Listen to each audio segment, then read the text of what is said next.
Say hi, Pebbles. You insisted on joining us. Say hi. No? Okay. Hello, and welcome back to Jenna Gets Creative. Today's video is going to be in 3 parts, so I will have timestamps in the description down below, and that should do the breakup thing on the timeline. If I have not edited the captions yet, and whatever YouTube did with the automatic captions is not good enough, I do have the same topics as blog articles, and those are also listed down below. And I hope I said that clearly enough that at least auto captions gets that correct. First, I am going to revisit the Patrick Rothfuss topic because he's actually been live streaming in the last month or so, and he's a lot more positive towards his fans, and he's a lot more open about the book, so we have more to talk about, and I'm really excited about it. Second, we will talk about the new 2021 special release editions of several Neil Gaiman books.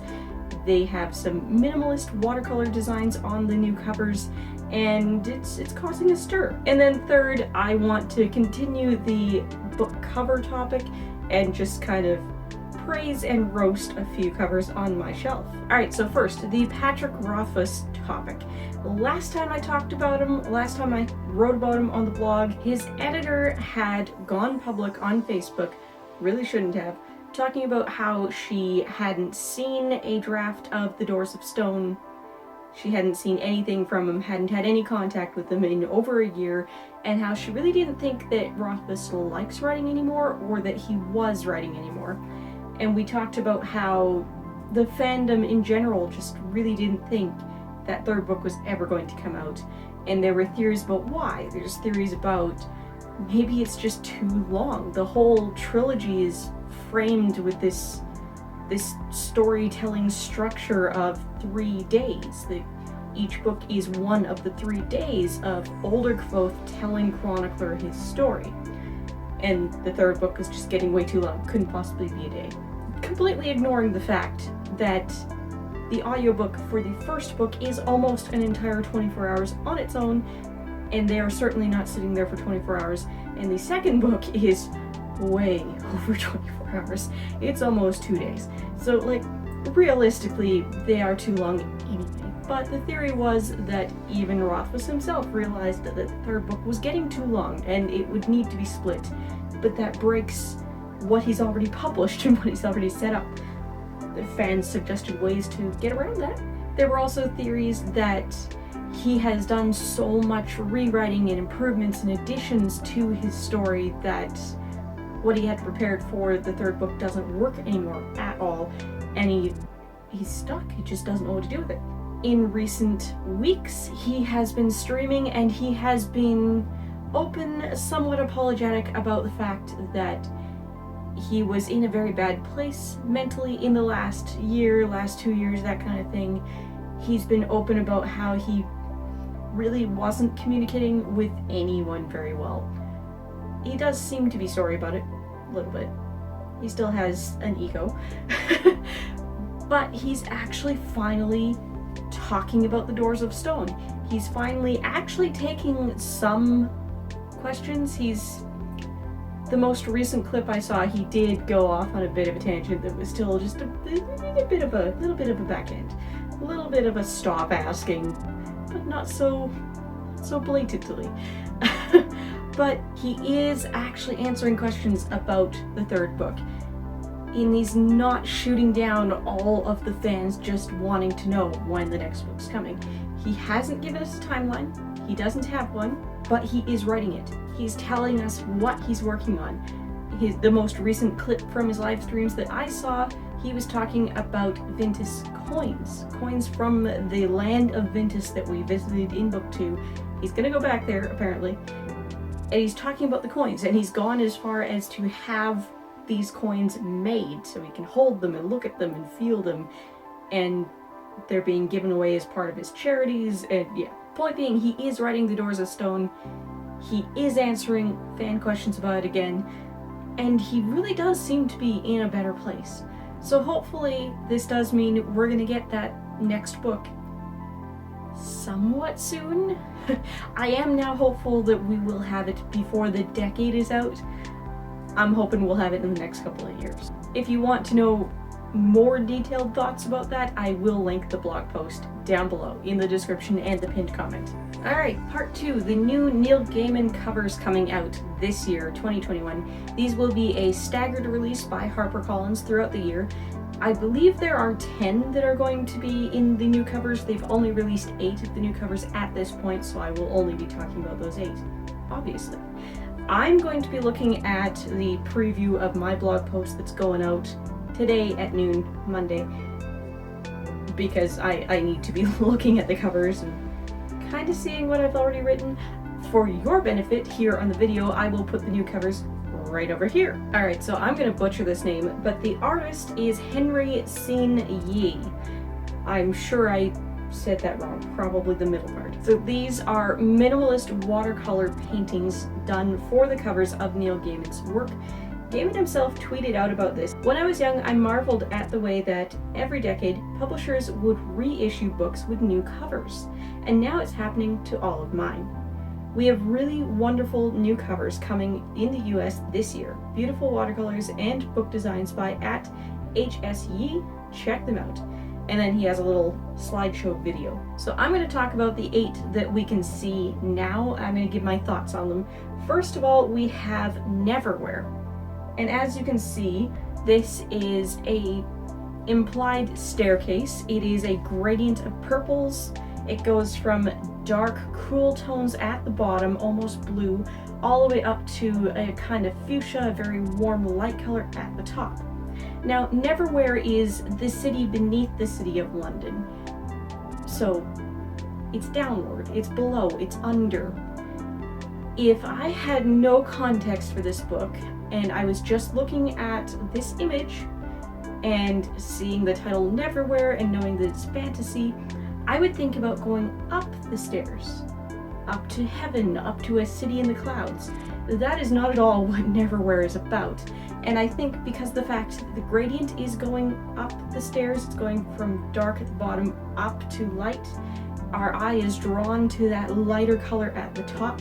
And yeah, that really aids with the impulse that we are ascending the stairs.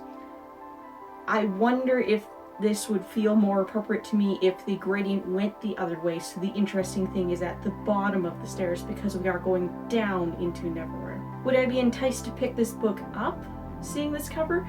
Maybe. Do I think it fits with this book? No.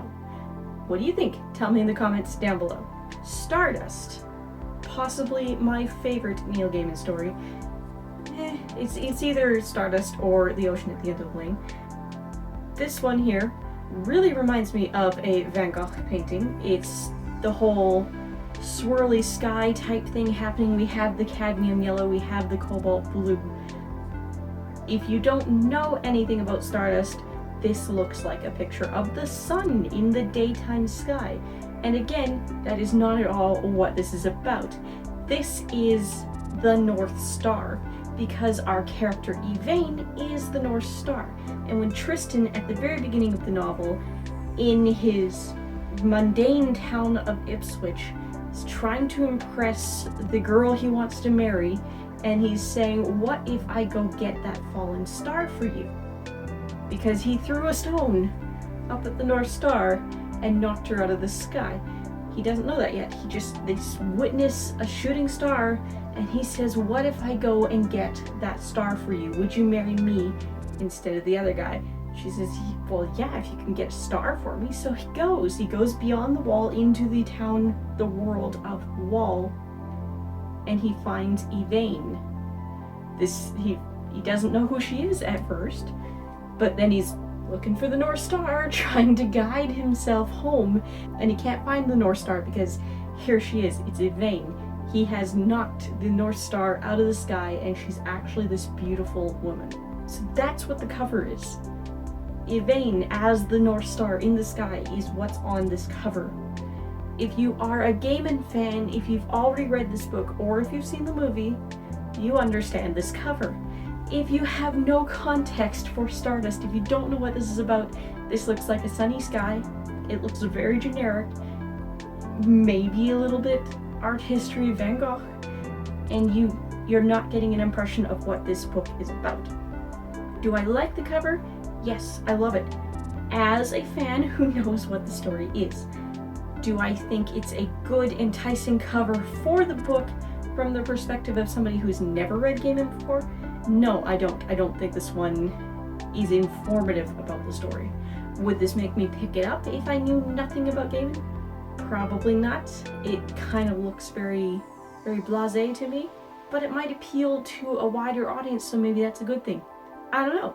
What do you think? Tell me in the comments down below. Anansi Boys. I'll admit I have not read this one yet. I do own an ebook copy. I really need to get around to it. We've got some vertical brushstrokes in warm colors, orangey yellow and red, and the orangey yellow ones have red marks up at the top. So to me this looks like it's suggesting a bunch of boys or men standing around, as is implied by the title Anansi Boys. And this is either very stylized elongated bodies, complete, or it's bodies and their shadows.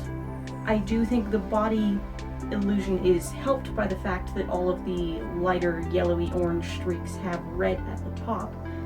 Kind of looks like heads. But alternatively, this could be matches, it could be a barcode, it could be a tally. Is it interesting? Yes. Do I like it? Yes. Would I pick it up? Maybe. Does it inform about what the book's about from what I can tell, having only read the synopsis? No, not really. What do you think about this one? Next up, American Gods. This one, we've got a whole bunch of saggy horizontal stripes in red.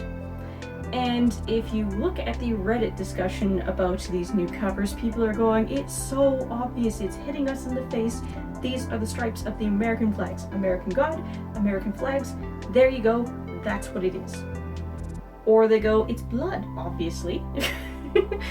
It could be the American flag. It could be blood. I don't know. Blood makes a little more sense. In terms of it being the flag, Gaiman is normally not so obvious, and he's also not American himself, so he's not automatically patriotic about the American flag. Is it possibly a symbol of the American flag? Maybe, possibly. I'm not discounting it. I don't think that's what it is.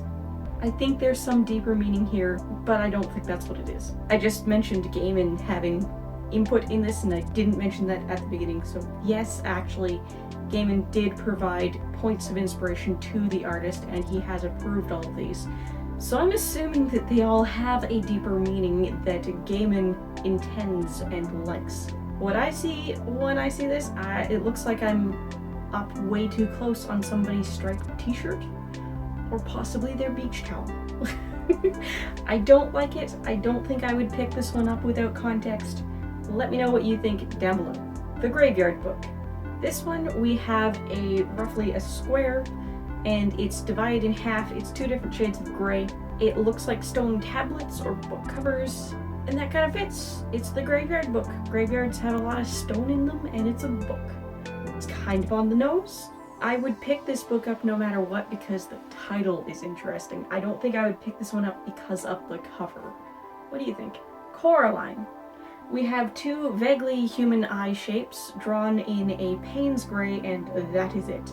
On one hand, I love the symbolism. If you are familiar with Coraline, she ends up in this parallel universe world, and all of the copies of people, all of their stand-ins, are obvious because they have buttons in the place of their eyes. That's what's being implied here. The highlight is the eyes, the dark eyes. But on this cover, they are squinty, almond-shaped, like lidded human eyes that are slightly squinted. They're not round buttons. So in this shape, it kind of reminds me of the mask on the Hamburglar, which would then imply like a crime thriller type book. That's not at all what Coraline is. If I didn't know Neil Gaiman, if I didn't know this story, I would get the wrong impression about this book. Would it entice me to pick it up and read the synopsis? Yes, it looks really interesting. Is it informative about this story? No. The Ocean at the End of the Lane, my other Gaiman favorite. And on the original cover, I'll put that up here, we'll compare them, we have a girl swimming to the surface in an ocean. On this one, we have a watercolor blob of various ocean sea colors, and at first glance, that's just all it looks like. We got girl in the water, we got water. So it's already telling less about the story. But if you look really closely up here, we have the profile of a man's face, which I think is more telling than the girl in the water over here, because this is his memories, his story, and the story he's not able to remember clearly until he's there. So I actually like this cover a lot. Would it entice me to pick it up? I don't know. Probably. Is it a good cover for this book? Heck yes. Let me know what you think down below. Alright, so now for the 3 anthologies that are getting these special new covers, we have Trigger Warning, Fragile Things, and Smoke and Mirrors. So with anthologies, you've got a whole bunch of different stories all in the same book. It's very hard to come up with one symbol to represent the whole thing. I get that. These ones are a little more arbitrary. For Trigger Warning, I'll put that one by itself right here now. We have some vertical brush strokes that are slightly adjoining and they're just different colors. It's almost a rainbow, not quite, and it's secondary and diluted colors. It looks like a swatch test. It's pretty, but it's not really interesting. It doesn't really have anything to say about the contents of the book. The subtitle on this book is Short Fictions and Disturbances. Now, with the term trigger warning and the term disturbances, I'm thinking psychology. I'm thinking this should be a Rorschach test blob. It should look like something the more you stare at it, but it doesn't. So I don't think this is an effective title for this collection. What do you think? For Fragile Things, we have 2 reddish colored blobs that kind of sort of imply wings. I don't know if I'm seeing wings because of the copy I own, or if I'm just seeing wings because that's what it's supposed to look like. Yes, my copy was up on the TBR shelf. I have not read this one yet. As you can see on my copy, there's somebody plucking a bee out of the air. So that's why this cover made me think of wings automatically, because another cover for this collection already has a bee. The subtitle is Short Fictions and Wonders, so that kind of fits, I guess. Do I think this one's an effective cover? I don't think it's any more effective than this, but I don't think it's any less effective than this, so I guess so. Would this entice me to pick it up? Probably not. And finally, Smoke and Mirrors. It is indeed a field of smoke, and that's probably as on the nose as you can get for a minimalist watercolor painting to represent a collection called Smoke and Mirrors. Do I think it works? Yeah. Would I pick it up based on this cover? I wouldn't say I wouldn't, but again, with the short fiction anthologies, I don't always go for short fiction anthologies. It's really hard to represent a collection of stories with just one image. I don't think I would be judging this one by its cover if I didn't already know what it was about. So I think this one's okay. I don't love it, I don't hate it. I think it's okay. What do you think of these 8 covers? Talk about them in the comments down below. Make guesses on what the other 2 will be. For the last section, I am going to do some praise and roasting for covers on my shelf. The reason I decided to do this last bit is because I was looking at all of those minimalist Gaiman covers and I was thinking, do I have equivalencies on my shelf? Do I have other ones that are that vague and uninformative? And yes, I do. Kristen Cashore Jane Unlimited, which you may not even be able to read over there on the camera. We have this holographic circle prisma thing happening, and that is it. I have seen covers for other editions of this that have a woman on it, presumably Jane. This one doesn't. I haven't looked at what the actual hardback looks like underneath. Oh, interesting. I like that better. There's a little umbrella on it. I like the look of this one without the dust jacket a lot better. So I really like books that have covers that tell you something about the story. I want a book, what I want in a book cover is something that draws me in, makes me pick it up, makes me read that synopsis, and decide whether or not I want to read the book. These lovelies over here, Legend Born and To Sleep in a Sea of Stars. These covers do that. They are gorgeous, they're stunning, they jump out at you, they stand out on a shelf. These, combined with their awesome titles, make you want to look. And these books are so awesome that I got free advanced reading copies, digital e-arc and audio arc, and I still went out and bought the hardbacks afterwards, including an autographed one in this case, shipped internationally. It was not cheap. Those are what I want in a book cover. This is not what I want in a book cover. I bought this because it's a Lovecraft. Hello, kitty cat. My cat has joined us. Say hi, Pebbles. You insisted on joining us. Say hi. No? Okay.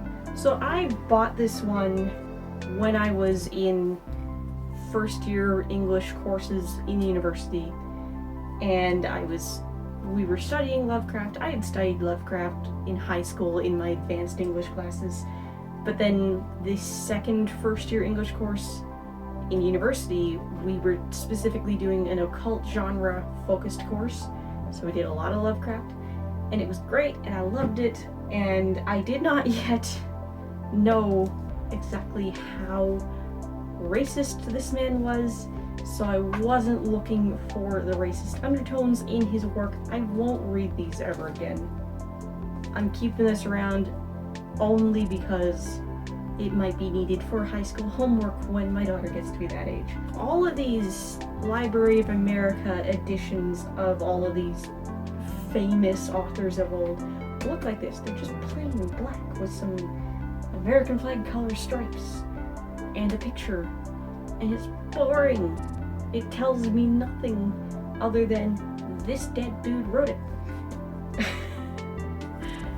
I have seen other booktubers, other bookstagrammers hold up beautiful editions of Lovecraft. I'm in particular thinking of the purple and green one with Cthulhu on it. This ain't it. Now, to end off the covers section, a cover I have been really wanting to talk about and haven't yet because I haven't got around to reading the book. I love this cover design. I don't know if the camera is going to pick it up, but there's this checkered pattern embossed into the white. So some of it's shiny, some of it's not. I just stepped on my cat. We've got this really cool Ace of Spades type shape going on with a splatter, and it's full of roses because this is an Alice in Wonderland type story. We got our hero with her blades. It looks really cool. On the back, we have all of those roses framing black, and we've got the same color scheme continued. On the side, we have that same spade shape with the splatter. We've got the color scheme again, but this looks like 3 different covers. I would want to see the background of all 3 panels be the same color. So, like, I really like this, so these should also be white. If something's going to be different, make it the spine. Also, this sleeve is cut too short, so you can see the black edge all the way around. You know what this looks like to me? Especially with this shiny finish? This looks like a VHS tape, not a book. I know that's not a cover design issue, that is a printing issue. This jacket is cut too short. But also, with the jacket being cut too short, it was folded at the wrong spot, as you can see by how much white is overhanging in this panel. We consequently have white from the front visible on the spine, and red from the spine visible on the back, because not only was it not cut to the correct size, it was not folded in the correct spots. So, yeah. You've heard of awful taste but great execution? This is great taste, awful execution. Alright, I'm really looking forward to discussion in the comments down below. I've talked about a lot of stuff to talk about, so comment, please do. If you're looking for more to watch, I've got some suggestions up on the left side of the screen now. Don't forget to like, comment, maybe even subscribe, and if you like living life creatively, whatever that means to you, I'd love to have you along for the ride. Bye, guys!